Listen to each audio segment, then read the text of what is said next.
And now it is time for 1939, one of the more fateful years in human history. I'm going to be wrapping up a lot of my research going on here with different types of items. So it might be a little bit of me clicking around in different menus and stuff that might be terribly annoying, so I understand if you skip around the video. But in pop culture sort of stuff for the United States, which is where I am from, so I know a bit more about that than other things. Lou Gehrig retired this year. He gave the speech about being the luckiest man.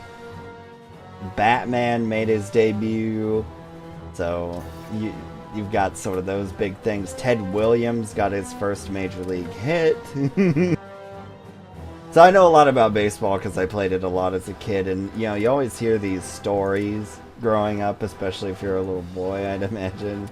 And it all comes back to this time period, so it's kind of an odd disconnect between the events of the time period and sort of what we commonly think of in relation to it. We're gonna get submarine crew training, yeah. So we're gonna get our submariners some good training going on here. And as I said in the first video, airborne stuff for the Soviet Union is really something they ought to have a bit sooner, because in 1937 they carried out the world's largest airborne infantry drill, I guess you could call it. They just tested it out to see how it would go. And they did have very large paratrooper operations during the war. None of them ever worked. And much like many other nations' experiences with paratroopers, the idea was really neat, but its practicality was pretty low.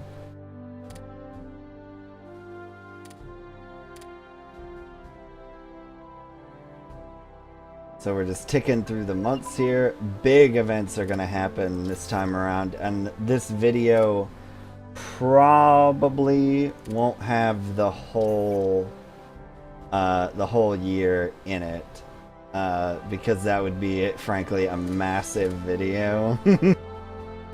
And I don't think most people would have the endurance for that. So we'll see, I guess. But we'll get as much of it done as possible. So we're building up the Air Force. Self-propelled artillery brigade. Beautiful. Okay, and that'll give us a bonus researching. Use as I like. We're getting near the end. And then I'm going to institute a 3-year draft. And just start pumping out new units and getting my manpower up there. Elastic defense. Oh, well, you're way behind, so we're good to go there. So around this time, it's March. In April's when it started to happen. There were some big events going on in Europe proper that were pretty disturbing to basically anybody. German troops were massing in the south. Stalin made a speech called the Chestnuts speech abroad, where Stalin more or less said the Soviet Union will not pull anyone's chestnuts out of the fire. And that sort of meant, you know, if Hitler does anything, it's not our responsibility to deal with it without help. So feelers were sent back and forth to France and Britain, and negotiations started as to the formation of a pact that would work for everybody, that would have been an economic as well as a military pact for cooperation between France, the UK, and the Soviet Union. Poland was also involved. So here goes. Germany annexes Czechoslovakia, and Italy attacks Albania, which was right here. They had a really interesting kingdom at the time there in Albania. It was ruled by a guy named Zog, and they basically had no army whatsoever. So after Czechoslovakia is annexed, Great Britain guaranteed the borders of Poland. Ribbentrop asked the Poles for Danzig and a little bit of a highway. The British and the French guaranteed it. So Danzig is this little city right here, which they've built a fort in. And it was Poland's access to the sea at the time. And Germany wanted it because Danzig was sort of supposed to be a shared city between the two, but it had become more and more Polish with time. And so Germany wanted it back, and Poland didn't really want to give it back. And France and Britain guaranteed that Poland would get to keep Danzig.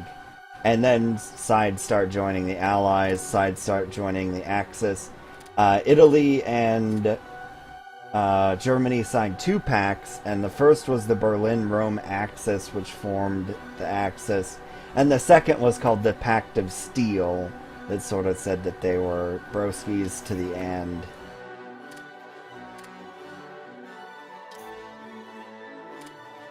Yeah, that'll knock that out. So Poland starts mobilizing for war, which is ahistorical. The Allies prevented Poland, told them do not mobilize until like near the end, because they were afraid it would provoke Hitler. And so they ended up not mobilizing for quite some time.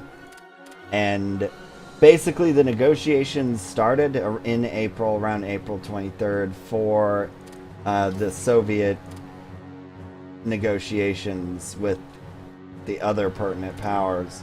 And the problem that happened there was they arrived in Leningrad, and the British delegation was this old guy who hadn't actually been in the Navy for some time. He was just a friend of Neville Chamberlain's.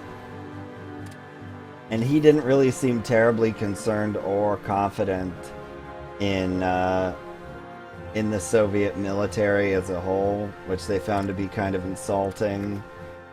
The French delegation showed up and didn't have any paperwork with it that said that it could conclude agreements with the Soviet Union.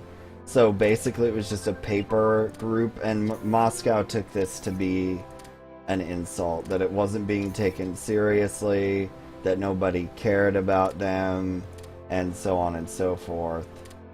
So basically they were just very upset in general about how they were treated at the negotiations. And it basically just came down to both sides just teasing each other a lot about different things. And then the delegation left having accomplished nothing of note anyways. And the French had to actually leave and come back so that they could get some paperwork that was correct. So one of the sadder things, the main hang-up overall, was how's the Soviet Union going to get troops to Germany? Much like the Franco-Soviet Pact in 1935 is, how are they going to get to Germany? And Poland and the Baltic states didn't want the Soviet Union messing around in them. Hungary by this time was pretty well fascist in the game. They already joined the Axis. And Romania was in a deep political crisis as to how things were going to turn out there. So it was even harder than in 1935 to get Soviet troops there. Stalin even suggested that they could use the Baltic fleet to get troops in, but that's a really complicated way, because they would have to build a lot of boats, frankly, in order for that operation to work.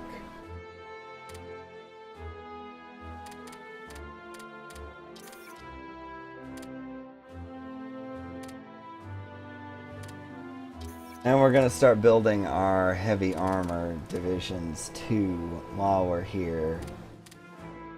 So these are just going to be like the heaviest possible divisions basically.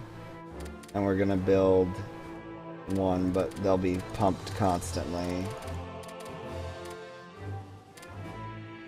There we go.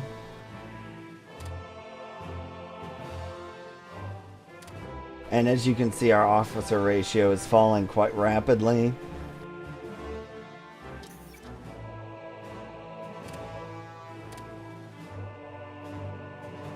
So now's the time when we need to cancel some of these big supply agreements so that I can get money again.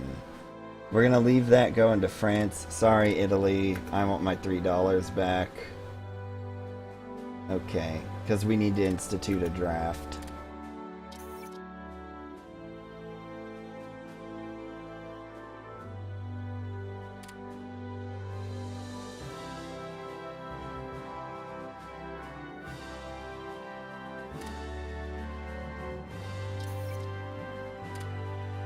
Oh, we got some Marines.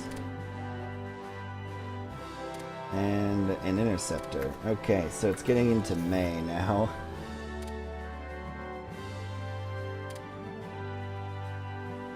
The negotiations continued between France and Britain for some time. France, Britain, and the Soviet Union for a while.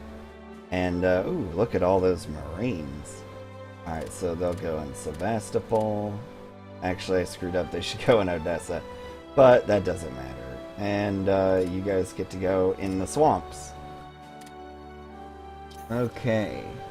And now, just gonna start boosting reinforcement, consumer goods, etc.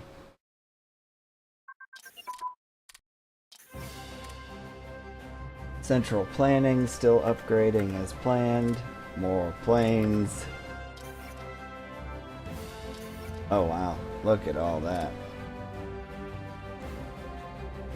And now we've run into spare IC. So it's time, I think. Can I afford it?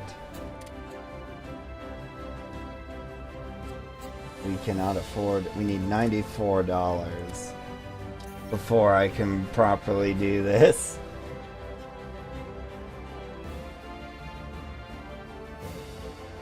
And our airfields are completing rather quickly too, so that's nice. Now, I do like to build engineers just because you never know when you're gonna need them. So we'll toss those guys around there and see what we get coming out. Yeah, so gonna have a lot of troops being built soon. We'll go ahead and stick some submarines in here too, because we may as well. They take a while to build, but they're cheap.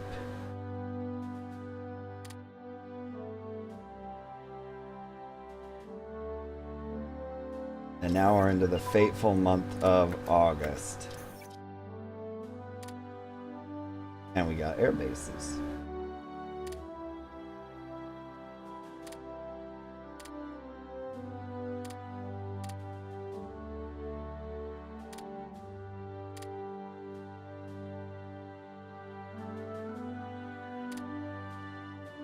Okie dokie there. So, we still don't have our needed money. I need to find a way to get that money real quick, like, here in a hurry, shall we say. Sorry, Italy, another agreement's gonna go down the tubes with you. And, well, all the rest are with Germany, and they're not particularly lucrative deals. What we got here? $3 every day. And then, so we're getting into June.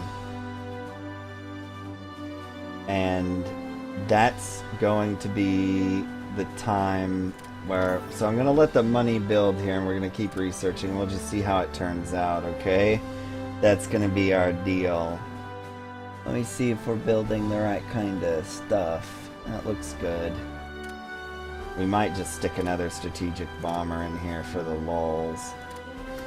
Okay, now I need to just get money. Oh wow, we are increasing in IC very rapidly.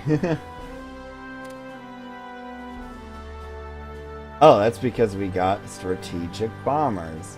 They're actually going to go down in Sevastopol, or Sevastopol, so that they can do their much needed things. So we need to get into infantry production now, but I'm kind of holding off because I don't have the money to properly build them right now. So